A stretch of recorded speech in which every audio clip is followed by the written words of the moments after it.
Достар, сіздермен Алмагүл. Бүгін сіздермен Қарақалпақстандың ұлттық тағамдарының бірі болған ходжили мантысын, яғни Қарақалпақстандағы Ходжили қаласында жасалатын осындай ходжили базар мантысының рецептісін ұсынбақшымын достар. Алдымен менің арнама подписация жасап, қоңырауша белгісін басып, қазақша контенттің дамуына үлес қоса кетіңіздер. Алдын ала рахмет, сіздерге Алла разы болсын. Бізге керекті ингредиенттер осылайша жылы суым, алдыменен жылы суымыз үстінен осылайша тұзымызды ерігенше араластырып аламыз достар. Тағы бізге сұйық май, бір дана жұмыртқа, ұнымыз ғана қажет болады достар. Енді ұнымыздың арасын ашып, осылайша сұйық майымызды құйып, және оның үстінен бір дана жұмыртқамызды жарып, салып, жақсылап қолымыздың көмегімен араластырып аламыз. Крошка сияқты етіп жақсылап араластырып аласыздар достар. Майымыз да барлығы ұнмен араласуы керек. Осылайша араластырып, ұнымызды жақсылап араластырып алғаннан соң үстінен жылы суымызды азғантай мөлшерден құя отырып, қолымыздың көмегімен қатты етіп қамыр елейтін боламыз. Бұл қамырымызды біз жұқа етіп жаю үшін міндетті түрде қамырымызды қатты елеуіміз керек. Бұл қамырымызды елегеннен соң 30-40 минутқа тындырып қою керек достар. Сонда қамырымыз өте жақсы жайылатын болады. Бұл қамырымыздан менде 4 зубалақ қамыр шығады. Үлкен-үлкен, не болмаса кішкентай ғана зубалалармен 6 зубалаға бөліп жасасаңыздар болады достар. Мен барлығын осылайша қолымның көмегімен жақсылап қамыр елеп алғаннан соң қатты қамыр қылып елеп аласыздар. Мен осы қамырымды 6 зубалаға, кішкентай ғана 6 зубалаға бөліп дайындап алдым. Себебі маған жайылуға өте ыңғайлы, солай болды достар. Егер де көп дейтін болсаңыздар, 4 зубалаға бөліп үлкен-үлкен етіп жайсаңыздар да болады. Ең басты жұқа етіп жаю керек. Осылайша қатты етіп елеп алған қамырымды 6 зубалаға бөліп, шараның ішіне салып, етін жауып 30-40 минутқа тұндыруға қойып қойдым. Аздаған ұн сеуіп отырып осылайша қойдым. Бізге керекті салмасына картоп, пияз және қызыл бұрыш, қара бұрыш, тұзымыз және тартылған етіміз қажет достар. Барлық ингредиенттердің барлығы осы видеоның төменгі жағында описание бөліміне қалдырғанмын достар. Соған қарап міндетті түрде жасап көріңіздер.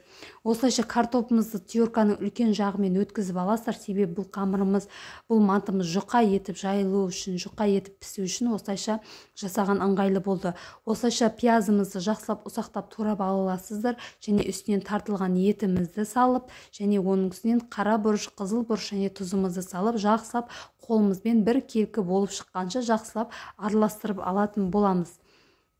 Достар, егерде үйлеріңізде ондай дәмдеуіштер болмаса, жай ғана тұз салып араластырсаңыздар да болады. Өз қалауларыңыз бойынша бұл салмасын дәл осылай етіп емес, асқабақтан жасасаңыздар да болады. Егерде асқабақтан жасасаңыздар, оны да теркадан өткізіп жасауларыңызға кеңес беремін достар. Себебі біздің мантымыз жұқа етіп жайылған кезде картопымызды кубиктап турасаңыздар, қамырымыздың сыртынан білініп тұратын болады.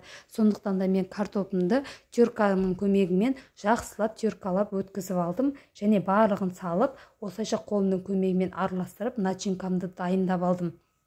Достар, менің инста парақшама және дәл осылай етіп тиктокқа жазсаңыздар, тикток парақшамда да түрлі үй жағдайында жасалатын қарапайым рецепттермен бөлісемін достар. Осылайша енді менің қамырларымның барлығы дайын болып, міне жақсы жайылуға ыңғайлы болды. 30-40 минуттан кейін алып отырмын. Енді қамырыма кішкене ұн сеуіп отырып арқылы жақсылап қолымызбен осылай оқтаудың көмегімен осылайша жайып аламыз. Жұқа етіп осылай астынан қолдарыңыз осылай көріну керек. Барлығын осылай жұқа етіп жайып аласыздар және де оқтаудың көмегімен кәдімгі өзіміз жасайтын манты сияқты етіп кесіп аласыздар. Бұның бірақ көлемі кішкене үлкендеу болады, 20 сантиметрдей етіп кессеңіздер болады достар.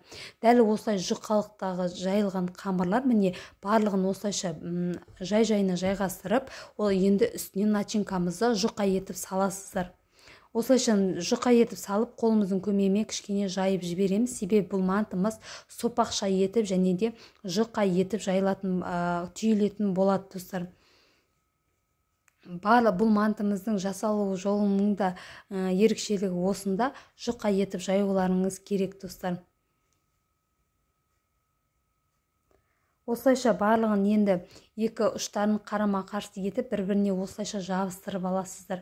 Міне ішіне жұқа етіп жайғаннан кейін біздің қамырымыз көтеріліп те тұрмайды. Дәл осылай етіп жұқалықта кесіп барлығын осылай дайындап осылайша түйесіздер. Бір-біріне қарама-қарсы түйгеннен кейін екі ұшын екі жағынан сопақша етіп осылайша түйіп аласыздар. Дәл базардағы манты сияқты болып шығады. Дәмі де өте керемет, сочный болып шығады достар. Ішіне өздеріңіздің қалағандай дәмдеуіштеріңізді салсаңыздар болады. Мен сол үйде қара бұрыш, қызыл бұрышым болғаннан кейін соларды араластырып салдым. Дәл осылай міне ход желе мантылерімді осылайша түйіп алдым. Міне көргендеріңіздер жұқа әрі нәзік болып шықты. Енді осы мантылерімізді мантываркамызды жақсылап майлап және оның үстінен осылайша мантылерімізді саламыз.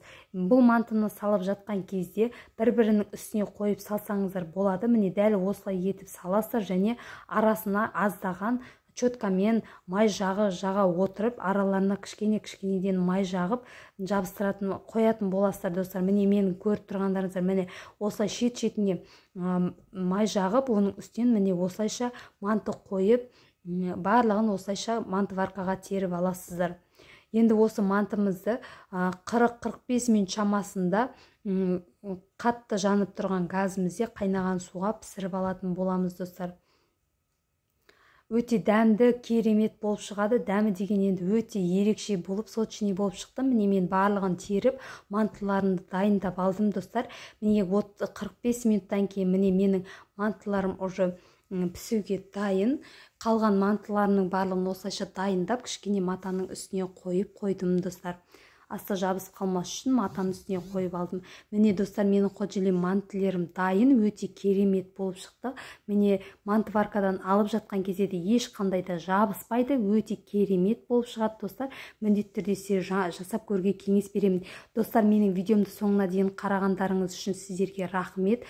Менің видеом ұнаған болса, менің рецептім сіздерге пайдалы болса, маған лайк басып, комментария жазып және де менің арнама подписация жасап, қоңырауша белгісін басып қойды ұмытпаңыздар. Міндетті түрде отбасыларыңызға жасап беріңіздер. Өте дәмді, дәмі тіл үйретіндей ход желе манты десе дәл сондай екен достар. Өте сочный болып шығады.